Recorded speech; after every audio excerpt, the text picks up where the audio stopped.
All right. Hey, folks. So today's video is going to be about recomposition.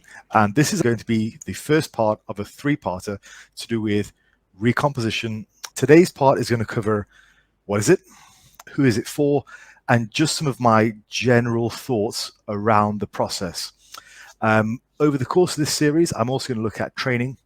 I'm also going to look at diet and give you examples of clients I have who are currently doing this, success that they've had, challenges they've had, as well as my own general thoughts about how this is possible and why it might be preferable for some people. So before we go on that note, this is a very nuanced topic. This very much goes against the grain for what is commonly seen to be the best way to do things.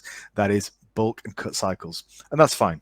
With this, an alternative strategy for some people might not apply to you. That's okay. But at some point in the future, it might. So this is designed to be a guide for people who are interested in recomposition. And for the rest of you, it might not be something you're interested in, but perhaps something to put in the memory bank for later. Firstly, let's start with the definition. My definition of recomposition is to stay at the same body weight and simultaneously, over a long period of time, grow muscle and drop body fat while keeping your body weight roughly the same. I think what should happen is you should stay within a fairly tightly controlled range. So maybe 5 pounds up and down, just as is the natural fluctuations of body weight over time, but basically staying about the same weight. I think you're going to have to eat enough to maintain your weight. Over time, I'm talking a year, 2 years down the line, you will have to increase your food intake, which is a result of more muscle mass and less body fat on your frame. We know that muscle mass is metabolically more active. That will give us a higher metabolism over time, assuming activity is the same. Now, in terms of how to understand how all this works, this is the way that I like to explain it. In a typical bulking cycle, there are two main anabolic stimulus. The training, obviously, is a stimulus. Your body responds to the training by adapting to it to get bigger and stronger. The second thing is the nutrition. So bulking in and of itself is an independent stimulus of muscle growth. Whatever body weight you gain, if you gain 5 pounds, 10 pounds, 20 pounds, 50 pounds, some proportion of that will be muscle. It's just a natural function of gaining weight. So when you're bulking, the idea is that you have both stimulus working in your favor. You have the anabolic effect of being in a calorie surplus, and on top of that, you have the weight training effect. In general, this is why people say it's easier to gain muscle in a bulk, and I think that's true. Now, when you're cutting, the idea is that the anabolic effect of the food is lessened. It's not eliminated because you're still eating food, but it's lessened because you're in a calorie deficit. So you don't get as strong a signal from the food you're eating to grow muscle. But what you're doing when you're cutting is you're relying on the training to provide a stimulus to at least retain the muscle that you've already built. Okay. In the best possible scenario, when you're cutting, you may even gain some muscle mass due to a very strong muscular stimulus from the training. So now I've put into context where I see the stimulus for muscle growth coming from. It's from both food and also from training. That's the way I like to visualize it, and that's the way I like to explain it. It helps make sense when we're talking about recomposition in a moment. But before that, I want to talk to you about some common problems associated with the typical traditional bulk cut cycles, which is still a good idea, by the way. There's nothing wrong with bulking and cutting. The problem with bulking is that it can mask progress. This is a really important point. Bulking is an easy way to mask your progress. What happens when you bulk? Your body adds water, glycogen, body fat, and increased size. All things which cause your lifts to go up. So you have a situation where you've bulked, you've increased your strength, your leverages have gotten better, so you're lifting more, you're lifting for more reps because your glycogen has improved, so you have more endurance. So all of a sudden, you are in a situation where, by all accounts, it looks like you're gaining muscle. However, let's say you have done things in a less than optimal way. Let's say you gained weight too fast. Let's say the actual anabolic stimulus from training wasn't really that good. Let's say you just weren't providing your muscles with enough of the right type of stimulus for them to grow. Let's say you were training with very low repetitions. Let's say if you were doing like a strength-based routine. Let's say you were doing something like a power building routine where maybe you don't have the best genetics. So you were wasting a lot of your recovery on strength work, and you don't have the genetics to put on a lot of size with compromised hypertrophy work. So you were half-assing it. 1 foot in the strength train, 1 foot in the muscle train, because you're a power builder and you're a special snowflake who wants to invent some magical concept and try and gain mass. So you have a situation where, okay, you've bulked. Let's say you've gained 10 pounds, 20 pounds, 30 pounds, whatever. But your training has been less than optimal for hypertrophy. And on top of that, let's say you don't have the best genetics. So let's say to gain muscle, you have to push every possible lever to gain that muscle. Your training has to be only directed to hypertrophy, but instead what you're doing is you're trying to do power building because you want the best of both worlds, and so your hypertrophic stimulus is less than ideal.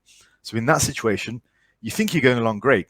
It's been 8 months, it's been 10 months, it's been a year, you're bulking, you're getting bigger, your lifts are getting strong, you're like, this is going well. But perhaps what's been happening is the bulk, the increased glycogen, the water, the body fat, all that kind of stuff has actually just masked your progress. And sure, you've gained some strength, you may have gained a small amount of muscle, but when you diet back down, if you ever do, because some of these guys never do, if you diet back down, you might be very disappointed with the mass you've gained. So you can run into these situations, which people do all the time. They go, man, I bulked so much, and then I cut, and I didn't gain anything. And sometimes they'll say, yeah, my bulking was too fast. Sometimes they'll say, I didn't cut very well. But the bottom line is they messed up somewhere. And this is a problem with the traditional bulking cutting cycles. Something goes wrong. And it's such a long time frame, you don't really know what's going wrong. And what ends up happening is once you've come back to the same body fat you were when you started, you're sorely disappointed. Happens all the time. It's the very reason why a lot of you are sat here watching YouTube, because it's happened to you and you want to know how not to do that the next time. So bulking can mask your progress. It gives you this false sense of security. And it becomes a problem when you have things like ineffective power building or minimalistic training strategies, or you just have not the best genetics. So you need to be completely focused on one endeavor, which I think probably describes a lot of us. So neither power building or minimalistic training prioritize maximum muscle stimulus. They're sort of feet in two camps. The minimalistic guy says, I want balance, but I want hypertrophy. The power building guy says, yeah, I want to be strong, I don't want to be jacked. What happens is you have less than full stimulus, and that can be a problem if you don't have the best genetics. The bulking masks your progress. All of a sudden, you've gained 20 pounds, you've actually gained hardly any muscle. Not worth it. So there is a problem there when it comes to traditional bulking cutting cycles. Now, one last thing I'll say on that topic. I think a lot of these strategies like minimalistic training and power building and in a bulk, they can work very well up until a point. I think it's fine. It's a fine strategy for beginners, early intermediates, great. If you're at the point where maybe at a maximum, let's say you're deadlifting 4 plates, you're squatting 3, you're benching 2, great, cool, fantastic. Do your power building, crack on, come up with these special terms. Maybe next time it'll be body lifting, or rather than power building. Maybe that's the thing. We can make up some more terms for you guys. Fine, do all that, great. Do it, love it, have a great time. You're a unique, special snowflake until it starts to matter, which is usually about late stage intermediate, mid intermediate time. You hit a wall. At that point, like I mentioned in a recent video, at that point, your training has to become a lot tighter and a lot more focused. You don't have the room to mess around with these inefficient strategies. You have to pick a lane. Okay. Odds are, if you're sat here listen to YouTube, you probably don't have elite tier genetics. Nick Walker is not going to be sat listening to my channel. You guys have average genetics, and if you're trying to excel in a certain area, you need to be 100% focused in that area. Be a power builder, okay? Go for it. Cool. Or you like, be a minimalistic trainer, be a hard gainer, whatever you want to do, right? And that'll be absolutely great until you reach a mediocre level of development. So either you're not very strong, or you're reasonably strong, but you're fat. You're not getting the best of both worlds. When you actually want to start taking things seriously, then pick a lane. So some problems with the traditional bulking cutting cycles. Now, let's talk a bit about who this training is actually for. I think common thinking is training is for noobs. It's for people who come back from a layoff, and also people who are either new to drugs or have recently escalated their drug use. That's what people commonly say. I think that's wrong. I think pretty much anyone can recomp. And I see this all the time in my clients. We also see this in research very robustly. So it's false to say that only those three categories of people can see recomposition robustly. Everyone can. Now, I think who it's not for, recomposition is certainly not for the very skinny and underweight beginner. You guys need to bulk, okay? You guys need to bulk. If you're 130-pound male, bulk. There is no recomposition at 130 pounds that's going to get you to your goal physique at all. Also, if you're very fat, if you're obese, cut. So for those two extreme ends of the spectrum, bulking and cutting is more applicable. In terms of who should be doing the recomp, I think it's good for mostly everyone. But specifically, I think if you're happy with your overall size, it's not a bad idea. If you don't want to get any smaller, or if trying to get smaller consistently causes you to hit a wall. Take me, for example. Most of my life, I walked around between 95 to 100 kilos. Even as a kid, I was 15 years old and I was 95 kilos, right? So pretty much my entire adult life has been spent 95 to 100. Now, a few years ago, I decided to trim down, to cut down. And so nowadays I walk around at mostly 80 to 85.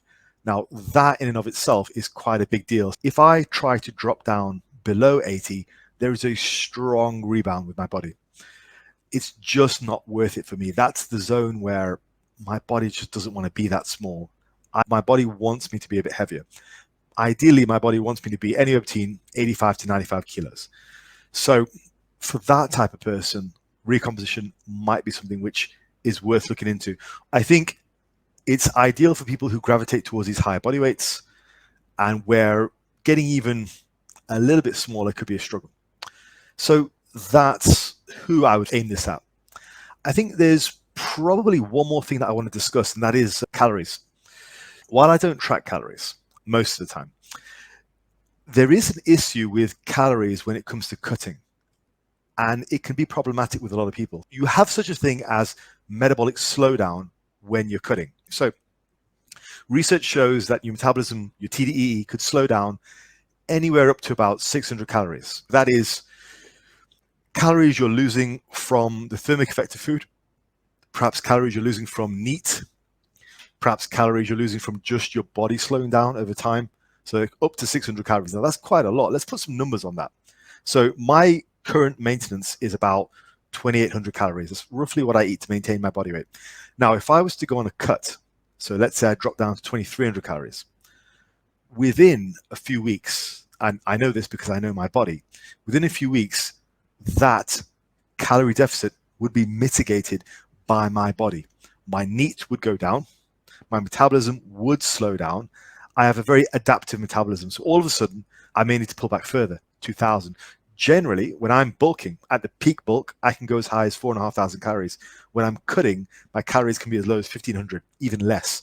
For my contest in 2018, I was eating 1,200 calories for a large portion of the few weeks before the show, on top of cardio, on top of training. It happens.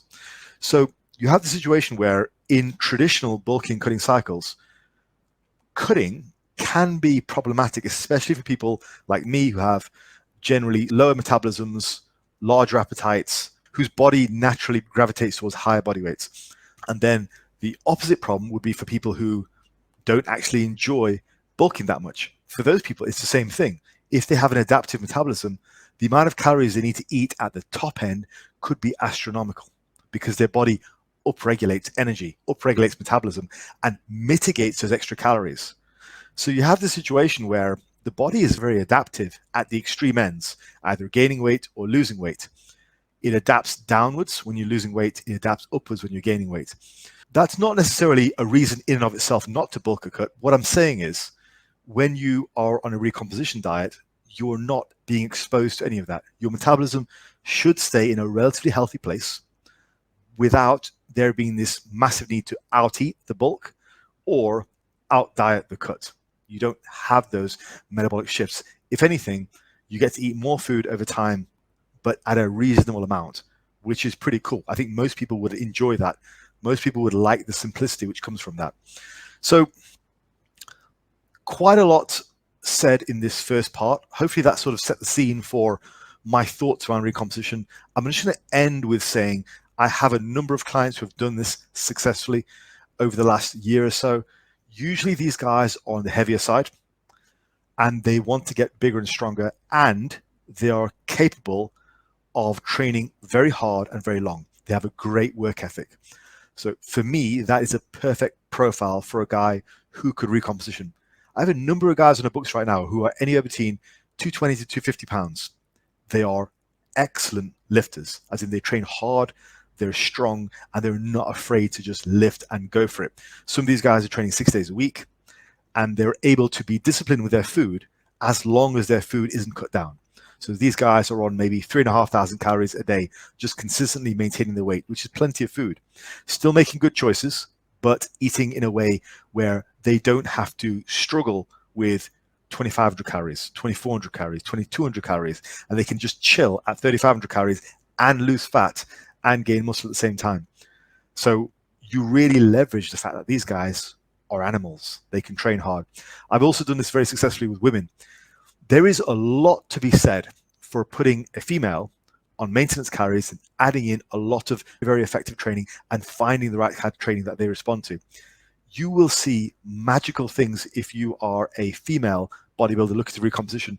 Hit maintenance and just be very consistent with your food, and then just train harder and get better. It's not a strategy which is as well accepted as bulking and cutting, but in my experience with that of my clients, it is extremely valuable, extremely powerful. Now, in parts 2 and part 3, I'm going to go over the training because I think there's a lot to be said in that area. I've already covered a little bit of it, so that'll give you a bit of a flavor for what's to happen. And also the diet, which I think is also very important when it comes to this. And I want to talk about the relative importance of either one. For my money, I think the training is probably more important when it comes to delivering that stimulus, because as I said at the beginning, you don't have the anabolic stimulus of extra food. The training is a large part of what drives this change to a better body composition, more muscle and less fat. But anyway, all that to come in parts 2 and part 3. Drop me a note down below. Let me know your thoughts so far. What are your experiences with bulking and cutting or with recomposition? And let's get some discussion going. All right, guys.